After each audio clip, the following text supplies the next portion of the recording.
এই যে সবগুলো সমস্যা ঢুকছেন তো আমাকে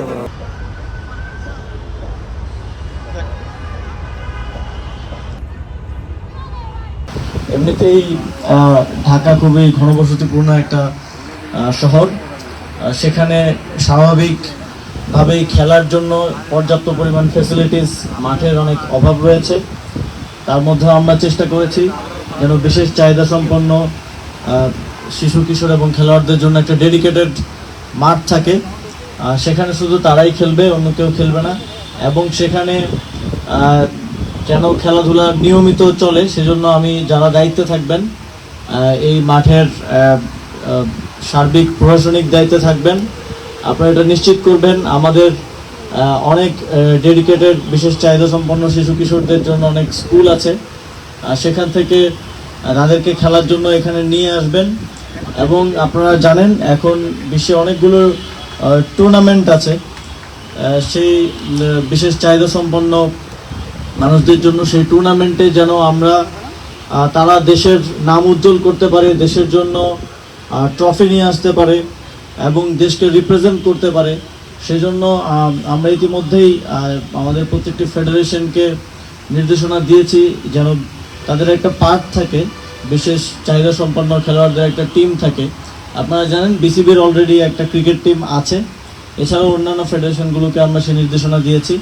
আজকে আমরা এই মাঠের নাম দিয়েছি শহীদ ফারহান ফায়াজ খেলার মাঠ। আপনারা জানেন কুষ্টিয়ার যে জেলা স্টেডিয়াম আছে সেটার নাম আমরা আবরার ফাহাদ স্টেডিয়াম করেছি, এবং একই সাথে যে টাঙ্গাইলের জেলা স্টেডিয়াম আছে সেটার নামও টাঙ্গাইলের একজন শহীদ সেখানে আন্দোলনে পুলিশের গুলিতে নিহত হন, মারুফের নামে নামকরণ করা হয়েছে।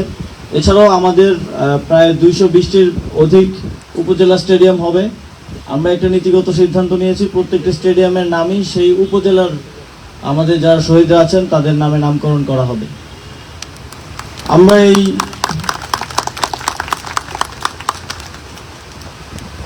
আমরা এই উদ্যোগটা নিচ্ছি কেননা আমরা চাই যারা জীবন দিয়ে এক সীমাহীন ফ্যাসিবাদী দুঃশাসন থেকে আমাদেরকে মুক্ত করেছে, যাদের রক্তের বিনিময়ে আজকে আমরা স্বাধীনভাবে কথা বলতে পারি, আমরা দেশ পুনর্গঠনের স্বপ্ন দেখছি, রাষ্ট্র সংস্কারে সবাই অংশগ্রহণ করার সুযোগ পাচ্ছি, তাদেরকে যেন আমরা কখনো ভুলে না যাই, তাদেরকে যেন বাংলাদেশ কখনো ভুলে না যায়, সেটা নিশ্চিত করার জন্য আমরা এই ক্ষুদ্র প্রয়াস নিচ্ছি।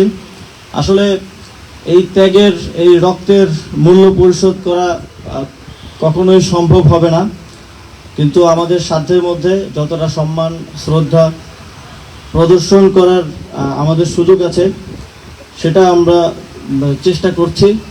এবং আমার জানা মতে আমাদের যে 2025-এর যে পাঠ্যপুস্তক আসছে, যদিও খুব সময় স্বল্পতার কারণে অন্তর্ভুক্তিটা হয়তো অতটা দৃশ্যমান করা সম্ভব হবে না, কিন্তু একটা চ্যাপ্টার আমাদের জুলাই গণ অভ্যুত্থান নিয়ে থাকবে এবং সেখানে আমাদের শহীদদের স্মৃতিকথা লেখা থাকবে। এবং আমাদের পরিকল্পনা আছে পরবর্তী বছরের যেই পাঠ্যপুস্তক সেখানে যেন জুলাই গণ অভ্যুত্থানকে আমাদের পরবর্তী প্রজন্ম শিখতে পারে, পড়তে পারে, সেজন্য যথাযথভাবে সেই স্টোরিগুলোকে, সেই বীরত্বপূর্ণ স্মৃতিগুলোকে যেন আমরা তুলে ধরতে পারি, সেই প্রচেষ্টা শিক্ষা মন্ত্রণালয় নিচ্ছে। পরিশেষে বলতে চাই, যেই দেশের স্বপ্ন দেখে, যে একটি আইডিয়াল দেশ গড়ার আশা থেকে ফারহান ফাইয়াজরা রাজপথে নেমে এসেছিলেন, জীবন দিয়েছেন, সর্বোচ্চ ত্যাগটা করে গেছেন, সেই রাষ্ট্র প্রতিষ্ঠার জন্য আমরা সকলেই একসাথে প্রয়াস নেব।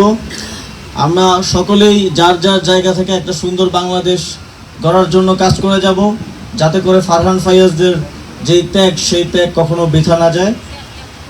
আজ আমি এই ফারহান ফাইয়াজ খেলার মাঠের উদ্বোধন ঘোষণার মাধ্যমে আমার বক্তব্য শেষ করছি।